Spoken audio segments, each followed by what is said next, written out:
नमस्कार। हिंदी व्याकरण की कक्षा में आप सभी का स्वागत है। आज हम पढ़ेंगे पाठ 9 सर्वनाम। तो पहले जान लेते हैं कि सर्वनाम का अर्थ क्या होता है। सर्वनाम शब्द दो शब्दों के योग से बना है। सर्व जमा नाम।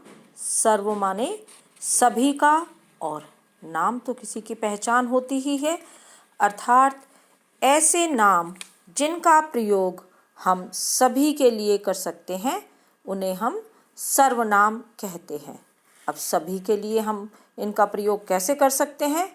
जैसे यदि मैं अपने बारे में बता रही हूँ तो मैं अपने लिए क्या प्रयोग किया मैंने? मैं। यदि आप अपने बारे में बताएंगे तो आप भी मैं शब्द का प्रयोग आप यहाँ पर कर सकते हैं। इसी प्रकार वह कोई लड़का भी हो सकता है, कोई लड़की भी हो सकती है, कोई वस्तु भी हो सकती है। तो हमने एक वह शब्द सभी के लिए प्रयोग किया, अर्थात वह सभी का नाम बन जाता है। लेकिन इनका प्रयोग हम किसके स्थान पर करते हैं? यानी कि जैसे मैं सविता हूँ तो मैं सविता के स्थान पर मैं का प्रयोग कर रही हूँ। इसी प्रकार यदि आपका नाम गीता है तो मैं गीता के स्थान पर आप प्रयोग कर रही हूँ। तो जो संज्ञा शब्द होते हैं, जो किसी के खास नाम होते हैं, जो किसी का एक नाम होता है, उस संज्ञा शब्द को हम हटाकर उसके स्थान पर जिन शब्दों का प्रयोग करते हैं उन्हें हम सर्वनाम कहते हैं। अर्थात सर्वनाम की परिभाषा यदि हम देखें तो क्या हो सकती है कि संज्ञा के स्थान पर प्रयोग किए जाने वाले शब्दों को हम सर्वनाम कहते हैं। अब ऊपर यहाँ पर आप देखिए उदाहरण भी दिए गए हैं कि प्रिया ने शैली से कहा कि प्रिया शैली के साथ दिल्ली नहीं जाएगी। अशोक की दुकान अशोक के घर के पास है। अब आप ये देखिए कि इन वाक्यों में प्रिया, शैली ये नाम बार बार आ रहे हैं। इसी प्रकार अशोक भी एक ही वाक्य में 2 बार आने पर वाक्य कुछ अजीब सा ही लगता है और वह इतना सुंदर नहीं लगता है, इतना बोलने में भी इतना सुविधाजनक नहीं लगता है। और यदि इन्हीं वाक्यों में हम ये देखिए ऐसे शब्दों का प्रयोग कर दें जिन्हें हम सर्वनाम, अभी मैंने बताया कि प्रिया ने शैली से कहा कि मैं तुम्हारे साथ दिल्ली नहीं जाऊंगी। अब यहाँ प्रिया के स्थान पर मैं और शैली के स्थान पर तुम्हारे शब्दों का प्रयोग किया गया है। इसी प्रकार अशोक की दुकान उसके घर के पास है। अब ये उसके किसके लिए प्रयोग किया गया है? अशोक के लिए। अब ये वाक्य हमें सुनने में भी अच्छे लग रहे हैं और स्पष्ट भी हो रहा है इनका अर्थ। तो इसी प्रकार हम कह सकते हैं कि जो सर्वनाम हैं उनके प्रयोग से भाषा में स्पष्टता, सरलता एवं प्रभाव बनाए रखने के लिए ये जो सर्वनाम हैं इनका प्रयोग आवश्यक है। दूसरा जो इसकी विशेषता है या हम सर्वनाम का प्रयोग क्यों करते हैं, संज्ञा के स्थान पर सर्वनामों के प्रयोग से भाषा संक्षिप्त एवं गठन की दृष्टि से भी सुंदर बन जाती है।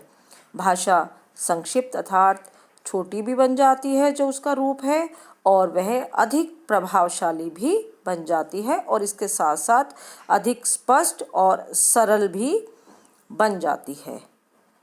अब हम आगे देखते हैं कि जैसे आप शब्द जो है वो आदर सूचक है। बहुत से लोगों के लिए प्रयुक्त होने पर इसके साथ लोग जुड़ जाता है। जैसा कि कई लोग होते हैं तो क्या बोलते हैं? आप लोग। और जब हम आप शब्द का प्रयोग करते हैं तो क्रिया सदैव अन्य पुरुष बहुवचन में आती है, एक वचन में नहीं आती है। जैसे कि क्या आप प्लॉट खरीद रहे हैं? ठीक है। क्या आप दिल्ली जा रहे हैं? तो यह जो आप शब्द का हम प्रयोग करते हैं तो वह सदैव अन्य पुरुष बहुवचन में ही किया जाता है क्रिया का प्रयोग। तो बच्चों, ये तो हुआ सर्वनाम के जो शब्द संज्ञा के स्थान पर प्रयोग किए जाते हैं उन्हें हम सर्वनाम कहते हैं। अब चलते हैं सर्वनाम के कितने प्रकार होते हैं, कितने भेद होते हैं। तो सर्वनाम के 6 भेद होते हैं। पुरुषवाचक सर्वनाम, निश्चयवाचक सर्वनाम, अनिश्चयवाचक सर्वनाम, प्रश्नवाचक सर्वनाम, संबंधवाचक सर्वनाम और अंतिम छठा है जो निजवाचक सर्वनाम। अब आज हम इन्हीं जो 6 प्रकार हैं सर्वनामों के, इन्हीं को हम विस्तृत रूप में विस्तार में पढ़ेंगे। तो जो पहला है पुरुषवाचक सर्वनाम। पुरुषवाचक सर्वनाम किसे कहते हैं? जब कोई बात कहता है या सुनता है या किसी अन्य के बारे में बात कही जाती है। कोई बात करने वाला है, दूसरा उसकी बात को सुनने वाला है और हम किसी अन्य के बारे में बात कर रहे हैं, तो इन तीनों के लिए जो प्रयुक्त होते हैं ऐसे शब्द, उन्हें हम पुरुषवाचक सर्वनाम कहते हैं। जैसे यदि मैं बोलने वाली हूँ और आप सुनने वाले हैं और हम किसी तीसरे के बारे में बात कर रहे हैं, तो मैं और आप और वह, जिस तीसरे के अन्य के बारे में हम बात कर रहे हैं, तो मैं, आप और वह जो ये शब्द प्रयोग किए गए हैं ये पुरुषवाचक सर्वनाम कहलाते हैं। ठीक है बच्चों। अर्थात जो सर्वनाम शब्द बोलने वाले, सुनने वाले और उसके विषय में, जिसके विषय में बात की जाए, इन तीनों पुरुषों के स्थान पर प्रयुक्त हो, उन्हें हम पुरुषवाचक सर्वनाम कहते हैं। और इसी आधार पर जो पुरुषवाचक सर्वनाम है उसके भी आगे 3 प्रकार होते हैं। उत्तम पुरुष, जो बात को कह रहा है, जैसे मैं, मेरा, हम, हमारा, ये सभी उत्तम पुरुषवाचक सर्वनाम हैं।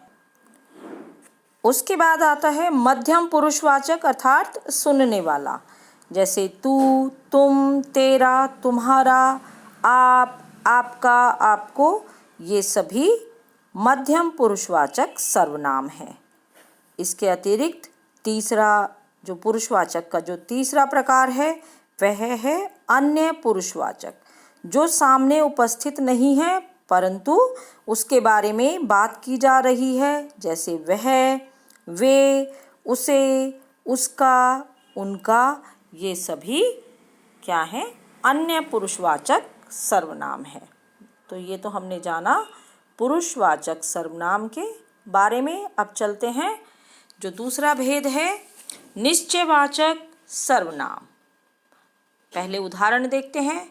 यह मेरी पुस्तक है और वह तुम्हारी। अब जो यहाँ पर यह और वह जो शब्द है किसी निश्चित वस्तु का बोध करा रहे हैं, अतः ये निश्चयवाचक सर्वनाम है। जो सर्वनाम दूर या पास की वस्तुओं या व्यक्तियों का बोध कराते हैं उन्हें हम निश्चयवाचक सर्वनाम कहते हैं। कि इसमें हमें किसी निश्चित व्यक्ति या किसी निश्चित वस्तु का बोध होता है, यह या वह। अब अभी आपने जाना था कि जो वह है वह अन्य पुरुषवाचक सर्वनाम भी है और वह किसके लिए प्रयोग भी करते हैं? जो निश्चयवाचक सर्वनाम है। अब यह वाक्य पर निर्भर करता है कि हम किसी के बारे में के बात कर रहे हैं, वह जा रहा है, ठीक है, या वह मेरा भाई है। तो इस प्रकार जब हम किसी व्यक्ति की तरफ निश्चित रूप से जो हमें बोध कराता है, जहाँ वह आता है, वह निश्चयवाचक सर्वनाम है। यदि हम इसे इंग्लिश में भी इसका रूपांतरण करें तो जहाँ दिस और दैट आता है वहाँ पर निश्चयवाचक सर्वनाम होता है, और जहाँ ही या शी आ जाए वह के लिए बता रही हूँ ये मैं कि जहाँ ही या शी आए वहाँ पर क्या होता है अन्य पुरुषवाचक, और जहाँ दिस और दैट यदि हम उसे इंग्लिश में अंग्रेजी में उसका ट्रांसलेट कर लेते हैं तो जहाँ दिस और दैट आ जाए वह निश्चयवाचक सर्वनाम है। इस प्रकार हम इनमें भेद कर सकते हैं। यह मैंने आपकी सुविधा के लिए बताया है। अब चलते हैं अनिश्चयवाचक सर्वनाम। पेड़ से कुछ गिरा, कोई मिलने आया है। अब हमें निश्चित नहीं है कि पेड़ से क्या गिरा है और कोई मिलने आया है, उसका भी हमें बिल्कुल निश्चित नहीं है कि कोई भी हो सकता है। जिस प्रकार हम कहते हैं कि चाय में कुछ गिरा है, किसी ने मेरी पुस्तक ले ली। अब हमें यह बात निश्चित नहीं है कि किसी ने मतलब कौन हो सकता है, यह निश्चित नहीं है, तय नहीं है। तो इस प्रकार के जो सर्वनाम है उन्हें हम अनिश्चयवाचक सर्वनाम कहते हैं। अनिश्चयवाचक सर्वनाम अर्थात ऐसे सर्वनाम जो किसी अनिश्चित वस्तु, व्यक्ति या प्राणी का बोध कराते हैं, उन्हें हम अनिश्चयवाचक सर्वनाम कहते हैं। जैसे आपने उदाहरण में देखा कि इसी प्रकार हम और अन्य उदाहरण ले सकते हैं कि बाहर कोई खड़ा है, दाल में कुछ गिरा है। तो हमें यह निश्चित नहीं है कि क्या गिरा है, कौन खड़ा है। तो इस प्रकार के जो सर्वनाम है कोई या कुछ या किसी, जब हम इस प्रकार के शब्दों का प्रयोग करते हैं तो यहाँ पर किसी निश्चित व्यक्ति या वस्तु का बोध नहीं होता है, स्पष्ट नहीं होता है। तो ऐसे सर्वनाम अनिश्चयवाचक सर्वनाम कहलाते हैं। अब बढ़ते हैं जो सर्वनाम का चौथा भेद है और वह है प्रश्नवाचक सर्वनाम। जैसे कि नाम से ही स्पष्ट होता है कि ऐसे सर्वनाम शब्द जिनका प्रयोग किसी व्यक्ति, वस्तु, प्राणी, क्रिया आदि के विषय में प्रश्न पूछने के लिए किया जाता है तो उसे हम प्रश्नवाचक सर्वनाम कहते हैं। यह पुस्तक किसकी है या क्या बना रही हो, इसमें हमने दोनों ही जो उदाहरण है उसमें प्रश्न पूछा जा रहा है कि यह पुस्तक किसकी है। और इसी प्रकार बच्ची पूछ रही है कि आप क्या बना रही हो, तो क्या और किसकी कौन से सर्वनाम हुए, प्रश्नवाचक सर्वनाम। इसके अतिरिक्त कौन, क्या, किसकी, कहाँ, कैसी, ये सभी क्या हैं, प्रश्नवाचक सर्वनाम। तो बच्चों आज हमने जाना कि सर्वनाम किसे कहते हैं और इसके 6 भेद होते हैं। 6 में से अभी हमने 4 भेद पढ़ लिए, पुरुषवाचक सर्वनाम, निश्चयवाचक, अनिश्चयवाचक और प्रश्नवाचक सर्वनाम। बाकी का बचा हुआ पाठ हम अगली वीडियो में पढ़ेंगे। धन्यवाद।